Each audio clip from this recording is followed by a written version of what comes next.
Imagine two people walking across the same private airport ramp. One paid less than the price of a first-class airline ticket. The other spent tens of millions of dollars just to own the aircraft. They both take off from the same runway, but they live in completely different worlds. Private aviation isn't simply about flying in luxury. It's a ladder, and every step changes not just the airplane, but the reason people use it. Today, we're breaking down the 7 levels of private aviation, from affordable empty-leg flights all the way to airborne command centers built for world leaders. Level 1. Empty legs and semi-private flights. This is where most people get their first taste of private aviation. But here's the catch. You're not really renting a private jet. You're filling an empty seat. Every day, thousands of private jets reposition between airports. Instead of flying empty, operators often sell these one-way flights at dramatically reduced prices. Sometimes a seat costs only a few $100s. Other times,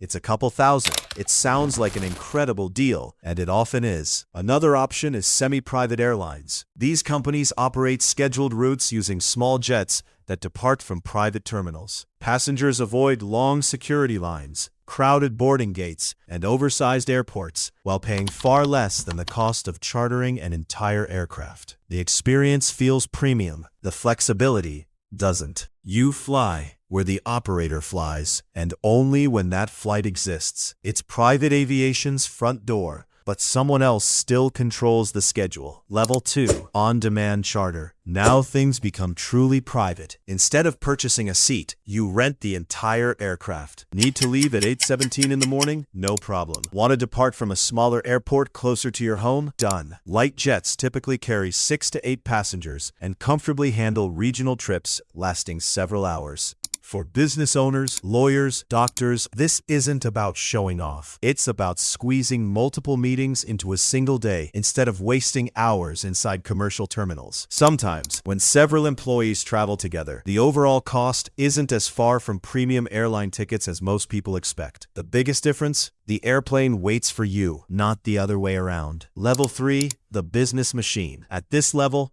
private aviation stops feeling luxurious and starts becoming a productivity tool. Mid-size and super mid-size jets fly farther, faster, and more comfortably. Passengers can stand up, hold meetings, enjoy full meals, work on laptops, or even sleep during long domestic flights. Instead of spending 2 days visiting clients across multiple cities, executives can complete the same trip before dinner. Time saved becomes money earned. Many companies eventually realize they're flying often enough that chartering hundreds of hours every year may no longer be the smartest financial decision. That's when another option enters the picture: fractional ownership. Instead of buying an entire aircraft, several owners share one jet while dividing the operating costs. For many frequent travelers, it's the perfect balance between flexibility and ownership. Level 4. Heavy jets. Now the airplane itself becomes part of the experience. Heavy jets introduce spacious cabins divided into separate living areas. Some passengers hold meetings in one section, while others relax or sleep in another. A dedicated galley allows flight attendants to prepare fresh meals instead of simply serving packaged snacks. Flights that once required hotel stays become comfortable, non-stop journeys. Families appreciate the privacy. Business leaders appreciate arriving rested. At this stage, travelers aren't only saving time, they're protecting energy. And for people making million-dollar decisions, that difference matters. Level 5. Ultra-long-range jets. Distance almost disappears. Aircraft like these connect continents without stopping. New York to Tokyo, London to Singapore, Los Angeles to Sydney, with minimal interruptions, depending on winds and payload. Passengers board once, then wake up on another continent. Cabins resemble luxury apartments rather than airplanes. Private bedrooms, showers on select configurations, dining areas, conference rooms, high-speed internet. Everything is designed so life continues normally, even while traveling thousands of miles through the sky. The people flying these aircraft usually aren't celebrities. They're founders, investors, and global business leaders whose schedules span multiple continents every every week. For them, time zones become a scheduling problem, not a travel problem. Level 6. Flying mansions. Eventually, even the largest private jets aren't enough. That's when commercial airliners are transformed into private residences. Aircraft originally designed to carry hundreds of passengers are rebuilt for fewer than 50, or sometimes fewer than 20. Inside, you'll find bedrooms, lounges, dining rooms, private offices, conference areas, entertainment suites, and even full-sized bathrooms. Some owners customize every detail, from handcrafted furniture to museum-quality artwork. These airplanes aren't simply transportation, they're homes that happen to fly. Ownership at this level is extremely rare. It's reserved for royal families, multinational business dynasties, and individuals whose wealth is measured across generations. Level 7. Flying command centers. At the very top sits a category unlike anything else. These aircraft aren't built for comfort alone. They're built to keep governments operating during emergencies. Inside are secure communication networks, medical facilities, defensive technologies, conference rooms, and space for advisors, military personnel, and security teams. Some are even designed to remain operational during national crises. These airplanes function as airborne headquarters. Every system has backups. Every mission is carefully planned. Every flight represents far more than transportation. They're symbols of national capability. Why people really fly private? Most people assume private aviation exists because wealthy people enjoy expensive things. Sometimes that's true, but it's rarely the whole story. For many business leaders, every hour saved creates opportunities to close deals, visit more clients, oversee more operations, or simply spend more evenings with family. The aircraft itself isn't the goal. It's a tool. One person buys a seat for a special occasion. Another buys an airplane because missing a meeting could cost millions. Both are purchasing the same thing. Not leather seats, not champagne, not prestige. They're buying time. And time remains the only resource that no amount of money can create. That's why private aviation continues to evolve from affordable shared flight to flying palaces and government command centers. Because in the end, the airplane is just the vehicle. The real luxury has always been what you choose to do with the hours